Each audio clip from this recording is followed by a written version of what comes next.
Thank you very much for this honor to be present here and to talk to such a distinguished people about an important subject, I believe.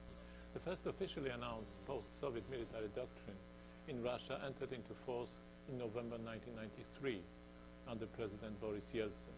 How post-Soviet it was? Well, it identified the threat from the West as, quote, worries over expansion of military blocs and violation of arms accords, as well as interference with Russians abroad.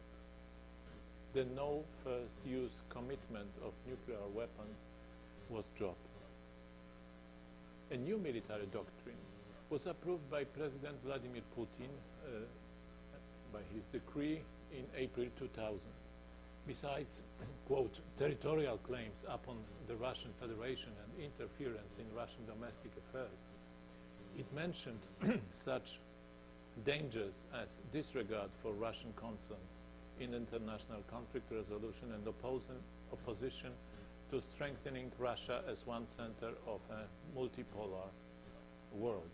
Actually, multipolarity was the main, so to speak, ideological force under this former doctrine from the year 2000. It is a very old ideological element of Russian, I would say, geopolitical strategy. Russia is advocate of multipolar world, along with China, sometimes Iran, sometimes Brazil or India, but most of all with Germany and France, always against the United States.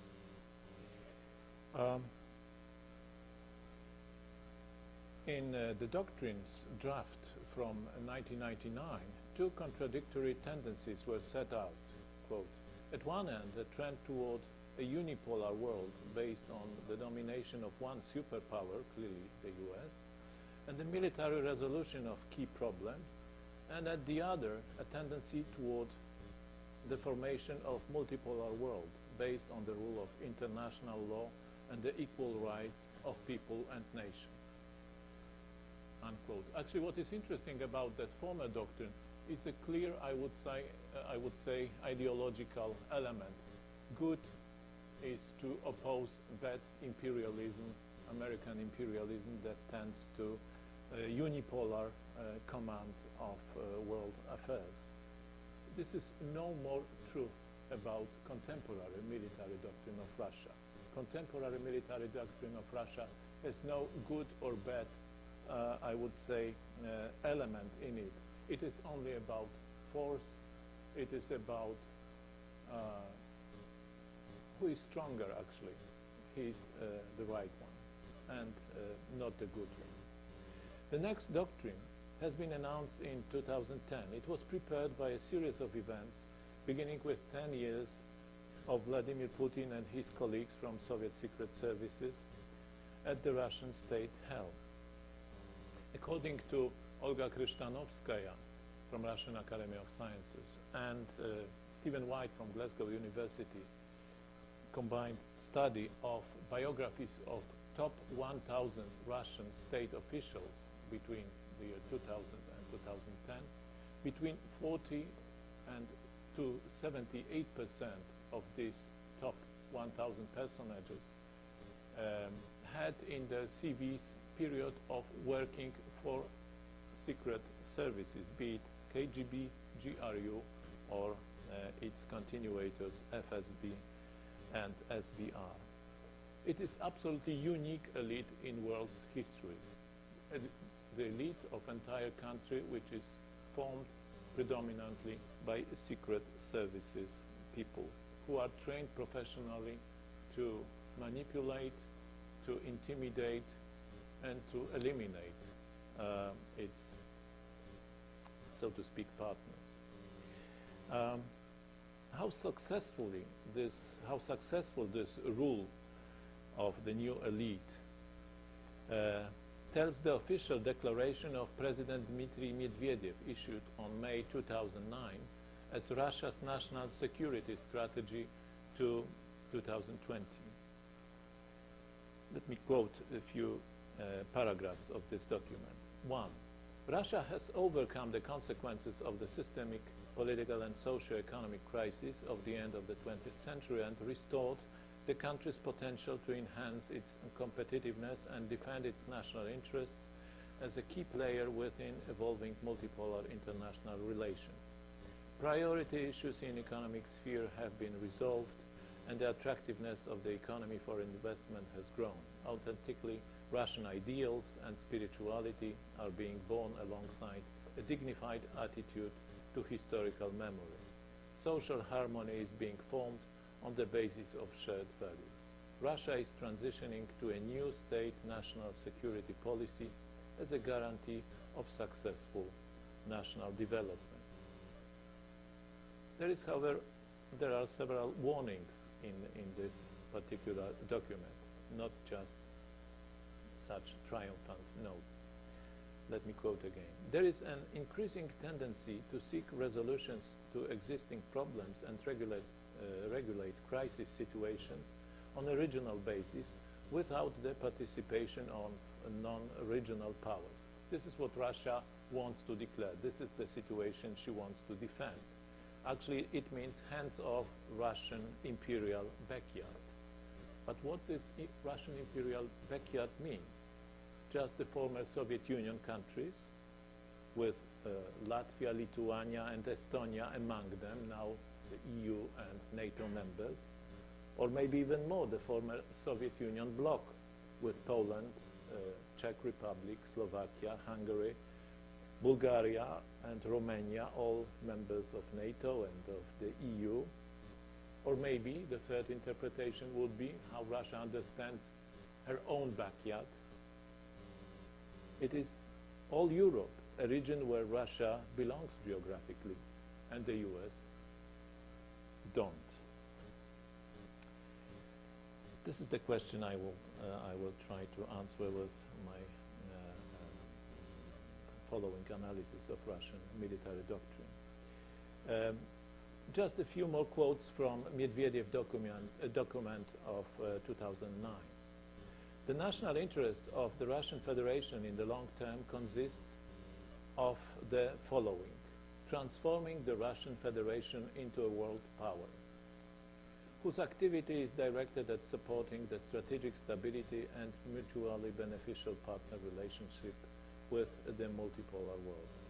The strategic goals related to improving national defense consist of realizing strategic deterrence, and I think this is the key, I would say, concept of Russian military strategy, strategic deterrence, which presupposes the development of systemic realization of a range of interconnected political in the first place, not military, but political in the first place, diplomatic, military in the third place only, economic, informational, and other measures intended to reduce the threat of destructive action on the part of a state aggressor, coalition of states.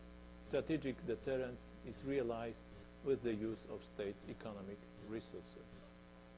And final quotation from this document.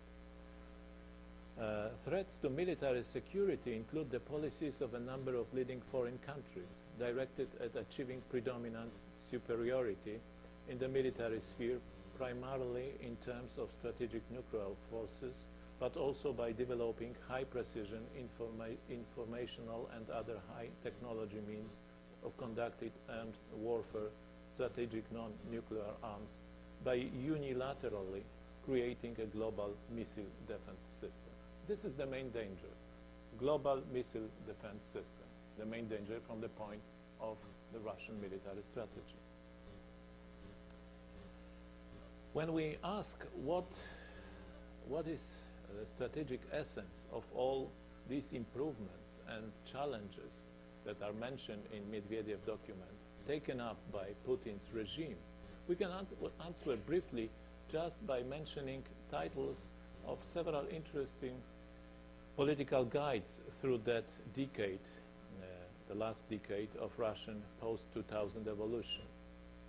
Let me quote two books by Janusz Bugajski from CSIS here in Washington, D.C., just titles. regaining a union, Belarus and Kaliningrad, regaining a Commonwealth, Ukraine and Moldova, blocking Western encroachment, the Baltic states, neutralizing the core, Central Europe, exploiting crisis, Adriatic Balkans, exporting influence, Black Sea Balkans, fracturing the West, divisive diplomacy, smell the gas, energy as a weapon, buying Europe, purchase as politics, limiting security, weakening NATO. And the final title, which is also the question, the title from another book, How to Win the New Cold War. This is the question that looms large behind round wordings of Medvedev's strategy. We must remember that during that decade there was a real war, that with Georgia in August 2008. After that experience, since the fall of 2008, the Russian military organization has entered into a phase of reforms so radical in their aims that, as one Western commentator asserted, they can only be compared with Yegor Gaidar's shock therapy that reshaped Russia's economy in the years 1992-1993. The launch of breathtakingly radical reforms in the armed forces in October 2008 was quite unexpected.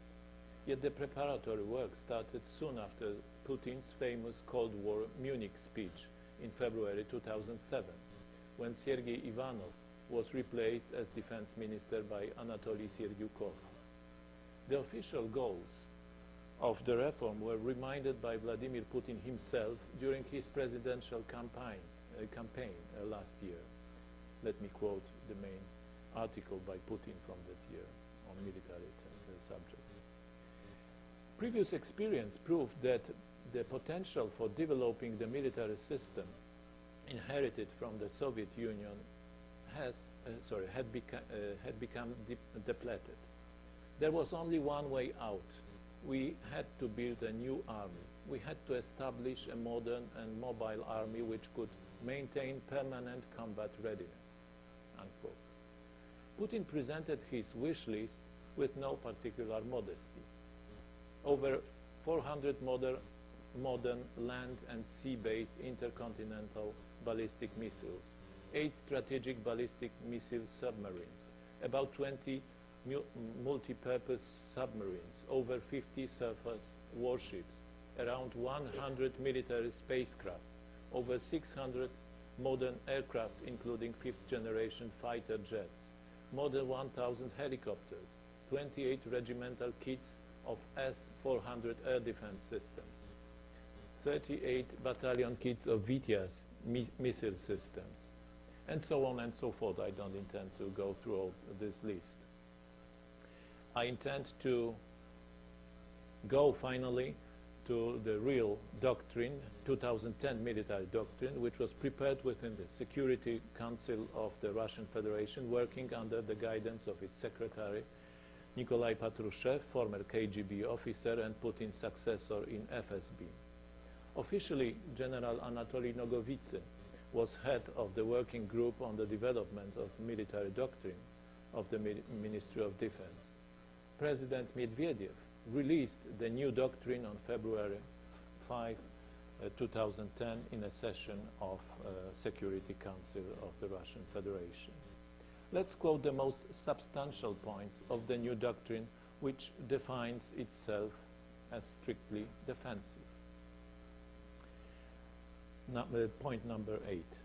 The main external military dangers are the desire to endow the force potential of the North Atlantic Treaty Organization with global functions carried out in violation of the norms of international law, and to move the military infrastructure of NATO member countries closer to the borders of the Russian Federation, including by expanding the bloc. So this is the main threat for Russia, for Russian leaders. Next, the deployment, build-up of troop contingents of foreign states, groups of states, on the territories of states contiguous with the Russian Federation and its allies, and also in adjacent waters.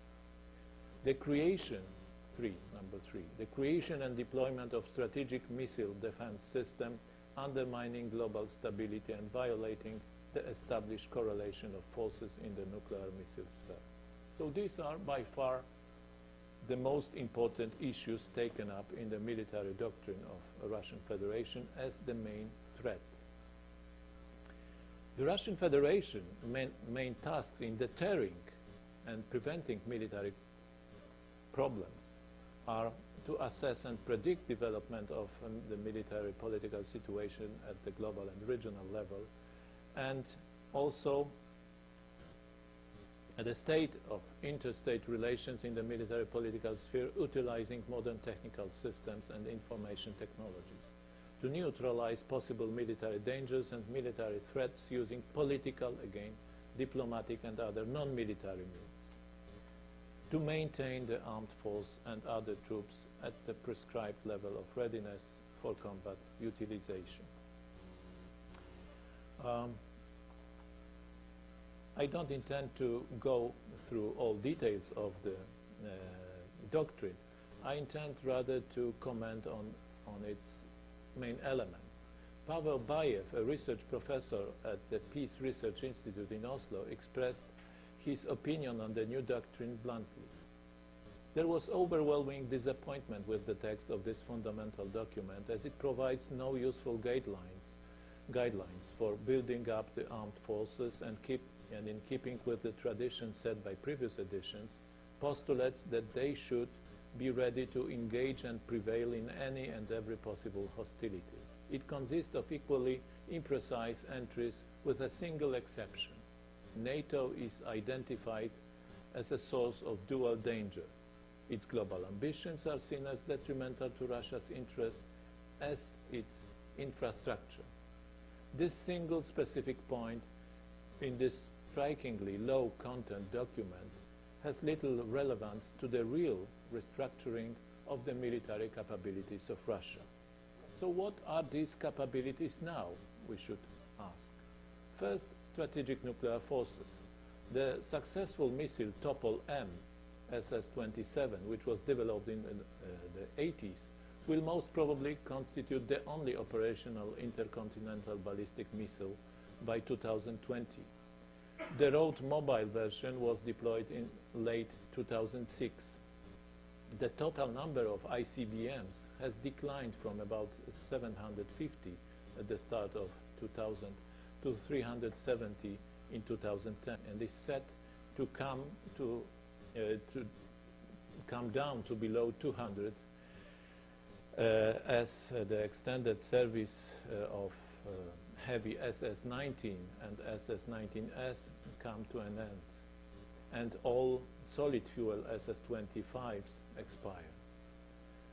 The future of two other legs of Russia's strategic triad, the sea-based nuclear forces, submarines, and long-range aviation, is uncertain. The Bulava missile, Putin's pet project, ripened, as Bayev wrote, into the most spectacular failure of the strategic modernization. The record of malfunctioning is depressingly long.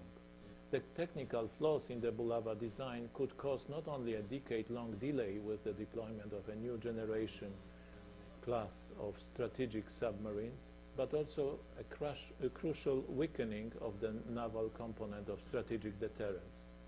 The situation with the Air Force is different but no less uncertain. In mid-2007, Putin discovered the long-range aviation value defined by high visibility of flights close to the US or UK airspace or visits to Venezuela. There are, however, no plans for upgrading these capabilities. Hardly any of 63 Tu-95 H planes would last that long, that is until 2020. And the 13 Tu-160 Blackjack most probably would be re-equipped for conventional missions. The rationale, I have no time to analyze in more details this situation.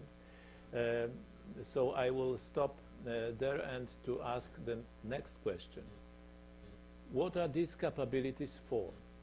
the rationale for full-spectrum armed forces is geostrategic. Russia is a Eurasian continental power with blue water naval capabilities in the Baltic Sea and Pacific Ocean. It relies on space-assisted nuclear strategic deterrence and an extensive conventional border defense.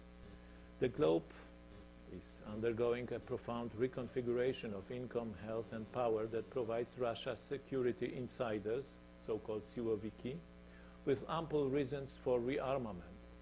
Russia is seeking to create the illusion of quantitative parity with the US and to maintain the image that Moscow is able to provide nuclear deterrence of Washington. It is interesting to see how the re-evaluation of state armaments program for 2011-2020 exploded in numbers. In May 2010, Putin confirmed the figure of 13 trillion rubles, about $400 billion, as the final estimate. But in June, one of Serdyukov's deputies asserted that Medvedev orders to increase the share of modern weapons to 70% would cost 33 trillion rubles. So a compromise target of 20 trillion, that is $650 billion, was suggested. Quite a lot of money. A decision to build full-spectrum fifth-generation armed forces at Soviet procurement levels without competitively transforming Russia's economic base would surely entail a restructuring of the oligarchy, with those in position to gain from rearmament benefiting most.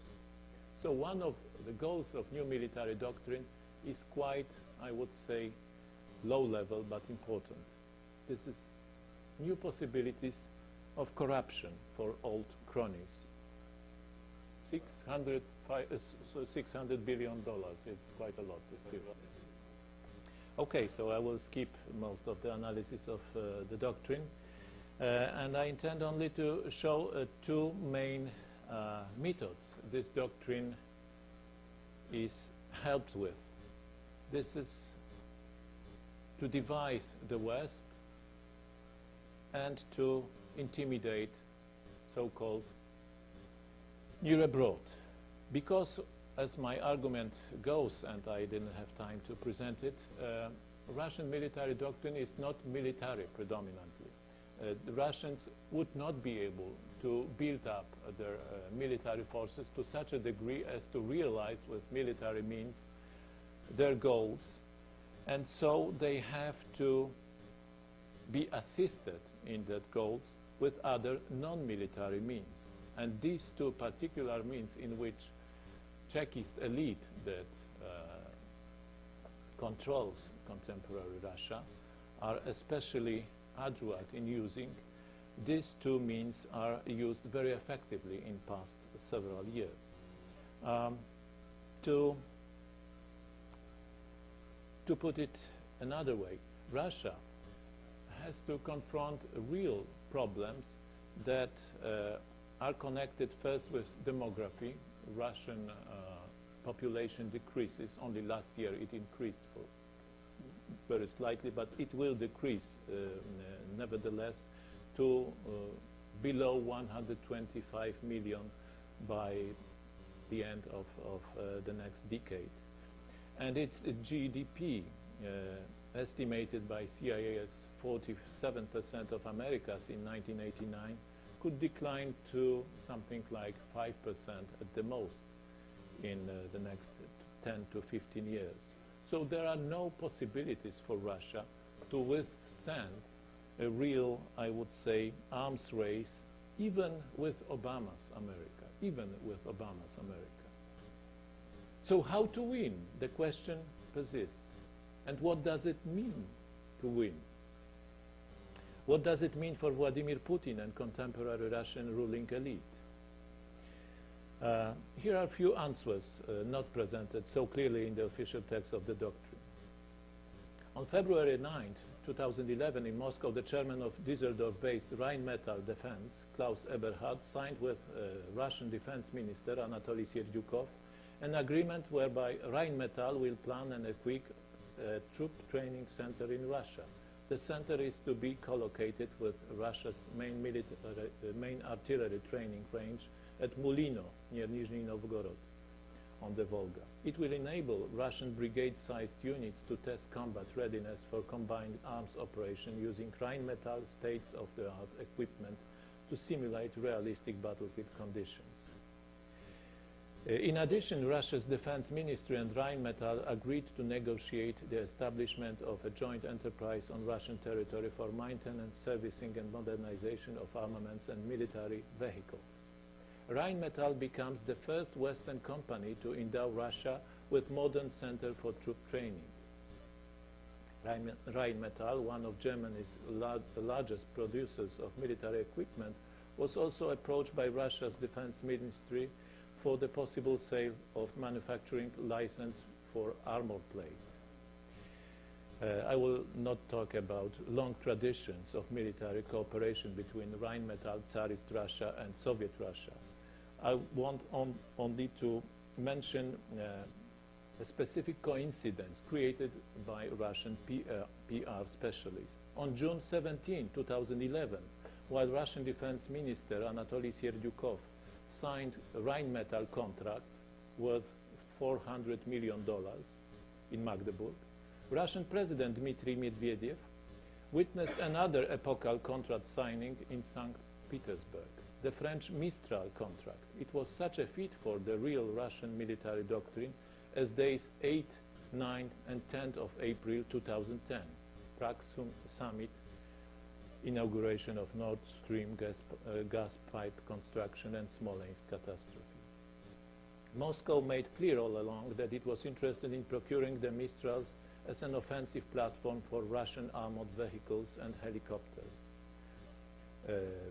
Under Russia's military doctrine and organization, naval forces are auxiliary to ground forces to be used in support of ground operation in the events of hostilities. This indeed was the role of Russia's Black Sea Fleet in the 2008 invasion of Georgia. In a hypothetical crisis or possible hostilities at some future time, Mistral warships would enable Russia to threaten some Black Sea or Baltic country with a coastal landing, in addition to a ground force attack. While announcing Rheinmetall and Mistral deals, Russia's defense ministry reconfirmed the go-ahead to implement the agreement with Italian Iveco to set up the joint enterprise in Russia for serial production of Lynx light multi-purpose armored vehicles. These are gradually to replace Russia's own BTR-80s. As one specialist, Vladimir Sokor, commented, the transfer of modern military technology to Russia has become a serious internal challenge to the alliance. Mercantilism and special political relations with Russia by the French, Italian and German governments are driving this process, bypassing NATO and trumping basic notions of allied strategy and solidarity. The implications of this process are inherently a matter for NATO to deal with. However, the alliance seems unable to form a policy on this issue and unwilling to hold a potentially divisive debate about it. Well, I will skip another arguments.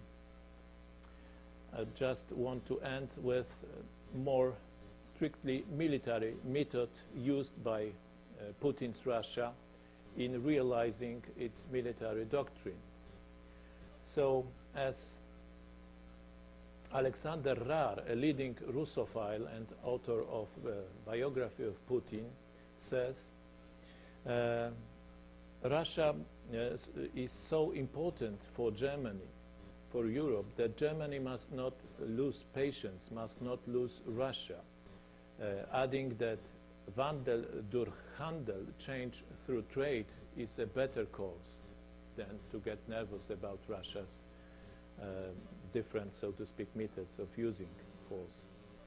The problem with this reasoning is that change through trade sometimes can operate both ways. It is not only Europe that changes Russia through trade, it is Russia that changes Europe and changes definitely the West through trade. But besides divisions through trade, divisions among the West, there is another more military method used to near abroad. This is, of course, intimidation. Very important example of that method was already mentioned by General Yaiko, I mean cyber attacks on Estonia in 2007. Quite recently, Vladimir Putin, just 2 weeks ago, used his authority in person in order to remind Finland this time that Stalin did good by invading Finland in year 1939. So this was another method of intimidation.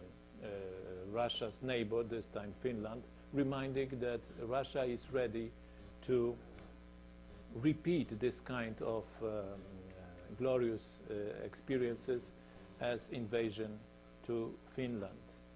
There are, however, and this is my last point, even more telling examples of intimidation politics used as element of Russian military doctrine. These are of course, Russian military exercises. I will give just one example, final example. Russian-Belarusian joint exercises of 2009. They are organized every second year. So in 2011 and in 2013 there will be another one. Ladoga and Zapad. Ladoga is organized against Finland, so to speak, clearly. And Zapad is organized against Poland and Baltic states. And in 2009, which was especially interesting because these exercises coincided strictly with the peak of Polish-Russian rapprochement organized by Prime Minister Tusk in September 2009 and visit of Prime Minister Putin in Westerplatte then. Exactly during that moment when Putin was greeted in Westerplatte, Russian and Belarusian military forces exercised, rehearsed a response to a notional attack by so-called Lithuanian nationalists supported by Poland, quite unlikely scenario. And this response entailed isolating, invading and occupying the Baltic states and included use of a battlefield, that is tactical nuclear weapons.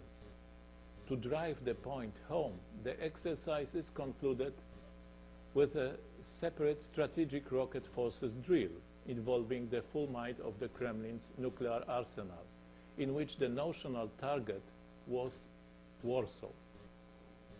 So at the moment when Putin shook hands with Tusk, Soviet, now Russian nuclear forces were drilling nuclear attack at Warsaw with Polish observators present, of course. It was a lesson to be learned by Polish observers. And this is the lesson I intend to present you.